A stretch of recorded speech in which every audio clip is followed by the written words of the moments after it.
video here. I'm here at my home office here, back in Ohio. I've been traveling a little bit lately, and just lots of big updates over the past few months, really. And so I'm going to be talking today about basically my whereabouts, what I've been doing, lots of big changes to my photography, my career, and all that stuff. But for the most part, it's all really exciting stuff, and it's really cool updates. And I think you'll hopefully be entertained by. So that's what I'm going to be talking about here in this video. It's probably going to be a pretty long one, so go ahead and make yourself some tea or coffee, and let's hang out, I guess. So to start off, really, I think I'm going to start off with my Great Smoky Mountains trip. I did that in October of this year, and I'm not going to talk too much about it, simply because I already made a video that's a photo and video slideshow that's already uploaded on my channel. But overall, just excellent trip for the first time, and just a lot of fun. I got to go with my podcast co-host Henry Doyle, and basically spent, I think, about 5 days together, just photographing elk. We got to see a couple black bears. We saw this really beautiful waterfall, and doing some landscapes and stuff of the overlook and the mountains at sunrise and sunset, and just traveling around and driving around and stuff. So it was a lot of fun, and I'm really glad I did it. It was really cool to kind of get out of my comfort zone creatively, and just, I guess, in general, and travel someplace I've never been to, which, albeit is not too far away, at least. But that was a really good trip, and I really enjoyed myself, and we had a great time. So, actually, there's one little memento. I remember this is towards the end of the trip. This is when we were coming back up north through Kentucky. We made a stop at Big South Fork there. And this is actually at our campground, which is funny because it's called the Blue Heron Campground. Is where we stayed at that last day, or that last night. And this wood carving of it looks like a heron or an egret was at our campsite. So it was pretty cool to kind of keep that, I guess, nice little memento or a souvenir from the trip, at least. And of course it's bird themed, which is always great. So yeah, that trip was excellent. I'll leave a link to the video, of course, so you can see all the B-roll video footage I took and captured. I didn't do any kind of vlog or any kind of speaking bits really with that trip. With all that, I think it went pretty well. The majority of the photos I got were waterfall and elk, of course. So maybe it'll be a future podcast episode. That show, I guess I could segue into that, actually. So all outdoors photography, I don't think it's over, fortunately, but right now it's kind of on hiatus. Henry and I are both busy in our own lives, and we're still in constant contact, and he actually lives up closer to me now, so we're going out shooting a lot more often, just like this trip that I just mentioned. But right now it's on hiatus, so I don't think we're really working on it. Maybe in the future, we'll get back right to it. But so I think it was just simply a little bit mixture of burnout and just kind of desire to take a little step back and work on other things, simply. So yeah, with the trip there, that went really well. But the photos I captured and the cameras I used, I'm going to talk a little bit about gear here now. But this is maybe a little dramatic, but I actually did end up selling all my gear right before that trip. Quite literally everything, all my Canon lenses, my 80D, my big Tamron telephoto lens. Basically sold all of it. Basically every piece of kit, for the most part, I sold. And that was a kind of conscious move. It was not really an impulsive thing, really. The moment I did it, I guess, was a little impulsive, but I was just like, I've been thinking for a really long time, actually, over this past summer. And I was like, think about how all the lenses and stuff I use and all the ways I get to capture photos over the years. It was all captured with the same camera gear, and I don't think there's anything wrong with that. But it just felt like it was getting a little too familiar to me, and something about that just didn't sit well over time, as I kept getting, up until this point, really. So I simply just plugged in some numbers on mpb.com, not sponsored or affiliated with them, but it's a site I've used for getting used gear and everything, of course, too. And then just basically looked at the numbers and looked at the quote they priced me, and I was like, I'm just going to do it. So, packaged it all up and mailed it to them. And then I ended up getting a little bit something different here, so just bear with me. But I ended up getting, because I figured I want to do, maybe simplify, I guess, the workflow, in the field for a little while, and just see how that works for me. Because just having all these interchangeable lenses and stuff, and camera settings and stuff, it was getting a little too kind of cluttered, I guess, if you will. So I wanted to take a little step back and just really simplify the process, just focus on hopefully taking the best photos I can without having to be so encumbered by the gear and the settings and all that kind of stuff. So I ended up getting this camera. It's actually kind of a weird one, but it's a ultra telephoto point and zoom made by Nikon, and this is the P1000. Now this thing is quite spectacular actually, at least for the zoom factor, in a novelty sense. So as you can see, it's a fixed lens onto the camera body. It's all in one, like a point and shoot of course, but it actually goes up to a digital zoom of 3000 millimeters. So I think it has an optical zoom of 125 times, and shoots native 4K, you know, it has a flip out screen, kind of like my 80D did, but unfortunately it's not touchscreen, which I miss sorely. But you know, it has a electronic viewfinder like modern cameras and mirrorless cameras have. You know, the flash still, not that I use that. But yeah, I got a pretty good used deal on this one, and I think I've been using it over the past couple months, or a month or two, and used it on my trip for all the photos, or the majority of them really. And I must say I'm quite impressed with it. The image quality leaves a little bit to be desired, and especially at the wider end, it definitely has some heavy vignetting, whether I use the lens hood or not. But I mean, overall, it's a really good camera for capturing, you know, long exposures and stuff of wildlife, of course, because that zoom factor. So it's a really good camera. I've been using it for a little while now, and I've been quite enjoying it. So, you know, I'm looking forward to using it for many more months. But you know, it's for right now, it's what I have. I'm definitely looking back into possibly getting, you know, more lenses and DSLR stuff again, because I do kind of miss that, for especially for commercial work and everything. This doesn't quite cut it for that kind of stuff, really, so far in my experience. So I think that's it with that. That's on the digital side. Now I actually am kind of moving towards film a lot more too. Just trying it out as an experiment, just merely seeing what I can really do with that kind of medium and that platform. So I actually ended up getting a few cameras with the money I got from selling my digital kit, and it's stuff that's kind of all over the place. So for 35mm film, I got this Canon AE1 program. It's a very nice camera, nice, you know, vintage model. Any of those older kind of like Canons, Nikons, Minoltas, they're all great cameras. And I still have a roll of film in here.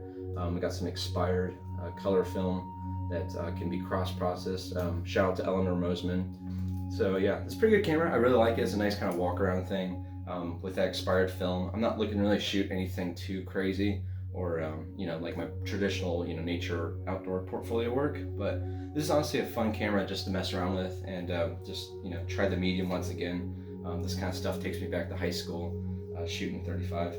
So I really like that. And for anyone that isn't familiar, usually the 35mm, you know, film rolls are about this size. These are just containers. And then also shout out to the Film Photography Project. They have a great podcast and store. That's where I actually ended up buying a lot of the gear I got for the film too. So I think this one I actually finished developing, and this is, you know, one of the expired rolls. They usually come in like 36 or 24 exposures for each of those. And then not only that, but I actually did end up getting some medium format. Now this is a completely different type of film I've never shot before, up until recently. But I got this Yashica-Flex based on a recommendation of a friend, Jeremy Mudd, who may or may not be watching this, but he's a good friend of mine, and he's really helped me out kind of get started in film once again, and in medium format in particular. But this Yashica is a great camera. It's beautiful, just with that ground glass as the viewfinder and everything. It's a fixed lens of, I think it's about 80mm, and I've only shot one roll with it so far, which I actually have here. It's some Kodak Ektar 100, and the 100 obviously means the ISO film speed. I still need to develop this, which I'll actually get to in a moment, how I'm doing that. But so this camera is really great, has a nice build quality. This is a little bit different for me, definitely something out of my comfort zone. I've never shot medium format, like I said. But I think the results and the negatives, that's going to be much bigger compared to 35, are going to be really awesome to see. So got that. I'm going to bounce back to the Canon actually. So I did actually get a pretty good deal on it, and I got some accessories and actually another lens. So I got this flash with it too. That's kind of like a traditional flash. So pretty cool. Comes with a little carrying case, right? So that might be nice for once again doing the fun photos like that. And then I also got telephoto lens actually. So I think this is a, looks like 75 to 200 lens. It's good for like telephoto, even has some macro for the minimum focusing distance, but got that as well. And then a lot of the filters I use with my old gear actually work. So the filter size on this Nikon is actually a 72, and that's what I used for my, my wide angle lenses, my Canon, I think I had 16 to 35 f4. So that actually works much the same. And then also some of the lenses, or excuse me, the filters I had work with the Canon lenses as well. So I ended up keeping like all my filters, my Hoya filters that I so much enjoy for all these, pretty much all these cameras, which is pretty cool. And then obviously the Yashica doesn't take any kind of lenses or interchangeable stuff because it is that fixed twin lens reflex with it. Since there's the lens for basically viewing into the ground glass, and there's also the lens for actually capturing the image. As you can see on the front of it, there's two of them. With that, and then I kind of got crazy a little bit, and I just want to do some more kind of fun stuff just to kind of break up the flow. Because like I said, I was just feeling so kind of stuck in a rut and just wanted to try something different and challenge myself once again, because it felt like it had been so long since I've done that. And then also got not only that with film, but also got some Polaroid cameras. I got actually two of them. So I bought this one first. This is the vintage One Step with the classic rainbow stripe. That's pretty awesome, but I only shot a couple. I think I shot a whole set of Polaroids with this one, so it's usually about 8. But they're so expensive that it's like a couple dollars for an exposure. And it was, for the first time, it's not really that good of results.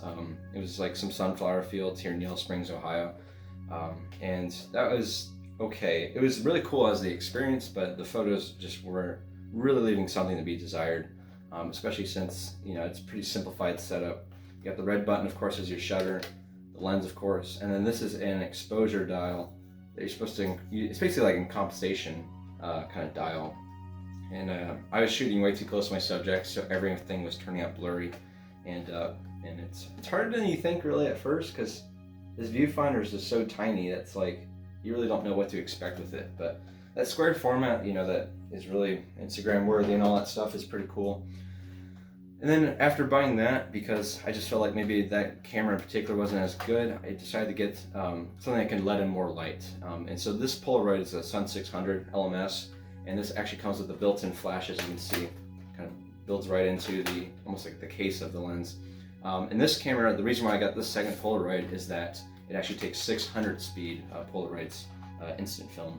So that means I can shoot much more in direct light, sunlight, or, you know, perhaps even on cloudy days even, but coupled with the flash, of course. I've not shot this yet because the film it came with was way too expired and all the stuff came out blank. So, which is really unfortunate. I'm not quite sure why, but you know, I figured these can take expired film, but maybe not. So I'm looking forward to trying this one out. It's a nice sturdy kind of build quality to it. All these Polaroids are, but I think these are quite fun to, you know, shoot with and just mess around. And I think it's just kind of a good side thing to do to just kind of keep the creative juices flowing and not be so hung up on taking portfolio worthy shots with them really. So I think that's it with all that. So yeah, lots of new gear, lots of new stuff to expect. I'm probably gonna shoot a lot of videos in the field and everything with that kind of gear. That would be pretty cool. So I think that's it with that. So I got quite a few things here that I'm going on with. So I actually ended up doing some certificate programs this past summer and fall. I started out with doing an Ohio Certified Naturalist program, OCVN. That goes directly through the Ohio State University. It was really great doing that. It was a great learning experience. It basically felt like summer camp for adults, really. And it was a lot of fun just kind of hanging out with people over the summer. It was about 5 weeks, but that's only on Tuesdays. So it was about 5 days, 5 weeks total, about 8-hour days. And it was basically just a general overview of Ohio ecology, biology, nature, the natural world.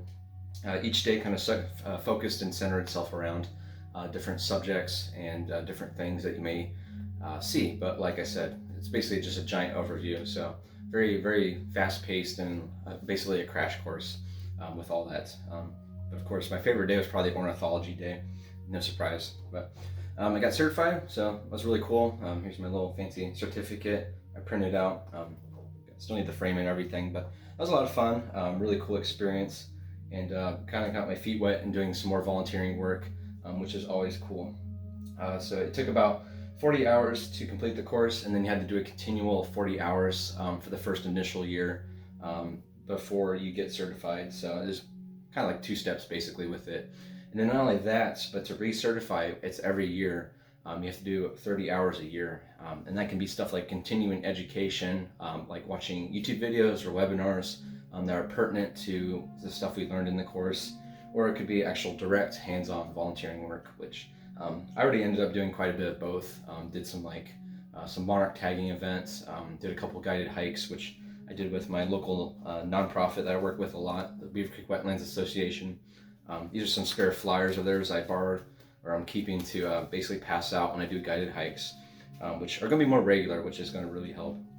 And the way I learned about those guided hikes was actually through doing another certification program over the summer, and that was with the National Association for Interpretation, also known as NAI.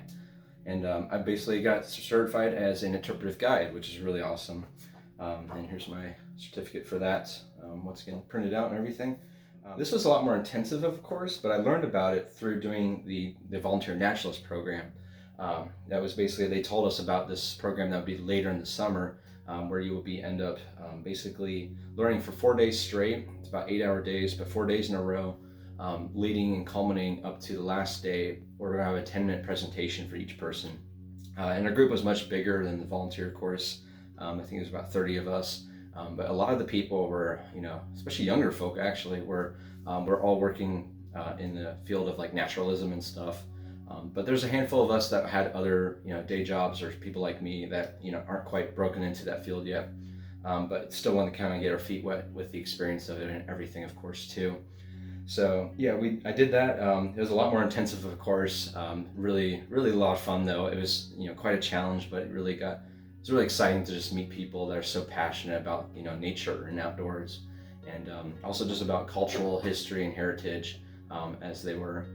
But very intense course, but I highly recommend it, and it's really cool to say I'm certified in that now, and just kind of build upon the knowledge I learned from those 4 days, and then like I said, to apply it to hopefully in the future, in the long term, doing photography workshops, of course.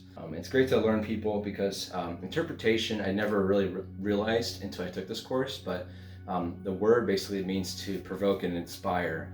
There's lots of different acronyms and stuff they use, but it's just really, really cool to hear about this kind of almost subtle, it's almost like an art form in and of itself, trying to teach people without just dumping information on them endlessly, but trying to like provoke and inspire them to learn more, and to make it really just inclusive experience when it comes to learning and teaching people. So that was a lot of fun. And I got from doing both those courses that were also, they were both hosted at the Cincinnati Nature Center, Milford, Ohio. And I'm probably gonna be doing some guided hikes there with us, in particular with birding here in the future. So keep an eye out for that. But I also got a couple books actually from them. So I got this book from a drawing from the Volunteer Naturalist course. That's pretty cool. And it's from the Nature Center's shop, but the World Atlas of Birds. And it's just kind of a giant overview of lots of birds around the world, of course. But it was really cool to get that. Beautiful artwork in that. It's quite a bit of an older book, but it's still beautiful nonetheless. And then from doing the interpretation course, I ended up getting a book at the end after successfully completing my presentation. We're allowed to choose from like their personal library, some free books.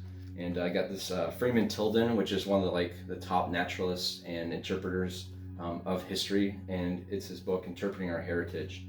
Pretty short read, as you can see, but I learned a lot about, for an older book, it still had a lot of pertinent info about how to, teach others, and, just basically do all that kind of interpretive stuff. So it was really cool. And then a friend of mine gave me someone I met from doing the Volunteer Naturalist course, because I wouldn't shut up about birds in particular, even though I like all nature. But it's a Ken Kaufman book, which he's a great Ohio and birding legend. Kingbird Highway, which is about his basically his vagabonding and his just basically explorations back in the 70s when he's much younger, and he's just going birding to around the whole country really. So that's a really exciting book, just very adventurous, and it's really a fun read. And from doing the interpretive course, I actually got this really awesome workbook that I'm going to keep for hopefully forever, but it's a nice workbook that kind of goes through how to prepare program plans and have some outlines and stuff. And it talks all about things like Maslow's hierarchy of needs, which is really important to what we do here. And just lots of material and stuff that's just very, very helpful. Different themes and stuff you may come up with when it comes to leading programs and all that kind of stuff. So a really great book that I got, and this is also from NAI themselves. And then also, so I actually did 3 certifications, believe it or not. So later in the fall, I did this Solo Wilderness First Aid Responder, WFA for short, and that's ran through Solo Medicine, and they actually gave me a workbook as well. This pretty big field guide, but it goes through all different kinds of like natural disasters, different like habitats and ecosystems you may be, let's say, hiking in or just you end up in. And it literally goes through all different kinds of first aid, and that's stuff like, you know, how to treat soft tissue injuries, burns, stings, blisters, just stuff that's frostbite. I mean, it literally goes through the whole kind of thing. And that was a 2-day course back to back, where I actually got to camp overnight, which is pretty cool at the location. But that was a pretty awesome course. Out of the 3, I think that was actually the hardest one for me, just because I had the least amount of knowledge going into it. You know, so I've never really had, fortunately, any too big injuries, or I was with people that had injuries that I would need to treat them with, fortunately. But, you know, it's really cool to just kind of learn a little bit more. And I took this a couple weeks before my Smokies trip, you know, just in case. So it was pretty perfect timing, I think. But yeah, it was just a really great course to learn more about stuff, and you know, how to clear the spine, you know, how to make a splint anywhere on the body, really. And a lot of it was, you know, there's a lot of lecture, but there's actually a lot of hands-on as well. That's pretty cool. And so yeah, it was really neat to do all that kind of stuff, and, you know, have this how to treat drownings, you know, it's just a whole bunch, hypothermia, stuff like that. So I highly recommend all 3 of these certifications. It's great to put these on my resume for future work, and I feel like all 3 of them tie together to what I do, which is obviously the nature and outdoors stuff. I think that's it with all of that. You know, I'm looking around at all my stuff I got laying out, but just probably one more thing, I think, as a big update here. Some more books and some more literature, just because I'm a pretty vivacious reader. But these are 2 books from someone else, actually. Guy Tal, which is a great photographer based out of Utah. He does these very calm, intimate kind of landscapes, very meditative, very peaceful, very creative. His work is probably one of my favorites, honestly, nowadays. And I've been hearing for a while on different podcasts and just forums I've been reading and listening to, that he has these books out. He has 2 out, I believe, right now, that are just basically combined with nature essays, and because he does a lot of writing himself, as well as photography. And they are both More Than a Rock and Another Day Not Wasted. And so I got these at the library back to back. I read them back to back, and I must say they're quite amazing. It's stuff that's just it focuses, as you can see from the little taglines, you know, this says essays on art, creativity, photography, nature, and life. And then the other one says meditations on photography, art, and wildness. And both books, they're kind of like companion pieces, I would say. They're about the same size. They actually look, cover-wise, pretty similar. And the content itself and the words is very, very similar. I would say I think I preferred his, I think the book that came out first, More Than a Rock, I think I preferred it a little bit more, just because the essays felt like a lot shorter and more compact to like a page or 2. But this book's great as well, Another Day, because it's much more long-form essays, which both these books are combined with his beautiful photography. Just absolutely stunning stuff he does out west. And, you know, they're just very, very, very thought-provoking, very inspiring. It's cool to hear the different kind of things and emotions he feels when he's out in the field, not only photo taking, but just, you know, hiking and just, you know, camping and stuff. And it really kind of creates that kind of wanderlust, that kind of free spirit to really get out there and explore it yourself too. So if you haven't read these books, I would highly recommend it. These are amazing. I'm really happy I picked these up and finally read them. And if you haven't seen Guy Tal's work, I definitely feel like you would get a great feel out of it. It's just amazing stuff he does out there. So, all right, I think this video's gone long enough. There's a lot of updates and stuff I'm throwing at you. I promise it won't be as much in the future, but So I think with that being said, basically going to say thank you so much for watching, everyone. Hopefully you got something out of this video, and you know, it's a lot of different stuff, but I have a lot of good video ideas and exciting things coming up here. More on location videos, more exploring, probably some film developing. Ooh, I forgot. I'm going to show you the dark room. I got a fridge over here too, but for stocking film. But yeah, so it's really cool. You know, just lots of different stuff going on in my life. But you know, I'm still, even though I'm not posting videos or, you know, uploading, you know, new photos and content, you know, I'm still working at it and still working towards stuff like this a lot and more. But anyways, this has gone long enough. You've heard me talk way too much and, you know, all that kind of stuff. But thanks so much for watching, everyone, and I hope you have a great day, and I'll see you in the next video. Thank you.